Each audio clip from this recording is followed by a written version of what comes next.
സ്വാതന്ത്ര്യത്തിൻ്റെ പിറ്റേ ദിവസത്തെ കാഴ്ചയാണ്. സ്വാതന്ത്ര്യമൊക്കെ ഇന്ത്യൻ പൗരരെല്ലാം ആഘോഷിച്ചു.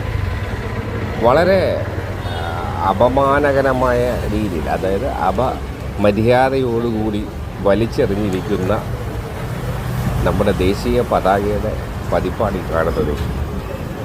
എത്രയോ പേർ അതിൻ്റെ മുന്നിലൂടെ നടന്നു പോയി, എത്രയോ വണ്ടികൾ അത് വഴി പാസ് ചെയ്തു പോയി. ഒരു മനുഷ്യനും നമ്മുടെ ദേശീയത അല്ലെങ്കിൽ ദേശീയ പതാകയാണ് എന്ന് കണ്ടിട്ട് പോലും മൈൻഡ് ചെയ്യാതെ പോയി. സങ്കടം തോന്നി. നമ്മുടെ ദേശീയതയെക്കുറിച്ച് അല്ലെങ്കിൽ നമ്മൾക്ക് സ്വാതന്ത്ര്യം കിട്ടിയതിനെക്കുറിച്ചൊന്നും വലിയ ഗ്രാഹ്യമില്ല എന്ന് തോന്നുന്നു പുതിയ തലമുറയ്ക്കും പഴയ തലമുറയ്ക്കും.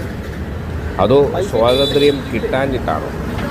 എന്തായാലും ചായ കുടിക്കാൻ കയറിയപ്പോൾ കണ്ട കാഴ്ചയാണ്. ഇങ്ങനെയൊക്കെയാണ് നമ്മൾ സ്വാതന്ത്ര്യം ആഘോഷിക്കുക. വളരെ കൊട്ടിഘോഷിച്ച് സ്റ്റൈലായിട്ടൊക്കെ ഇങ്ങനെ വഴിനീളെ പതാകയുമായി നടക്കുമ്പോൾ അത് ഫോട്ടോ എടുക്കാനും പ്രദർശിപ്പിക്കാനും ഒക്കെ വലിയ താല്പര്യമാണ് ഓരോരുത്തർക്കും. കാര്യം കഴിയുമ്പോൾ പിന്നെ എന്തിനാണ് കരിവേപ്പില എന്ന സ്റ്റൈലായിരിക്കുന്നു നമ്മുടെ ദേശീയ പതാക. എന്തായാലും വളരെ മോശം.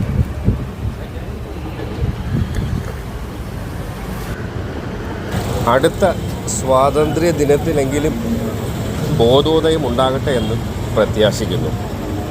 ജയ് ഹിന്ദ്.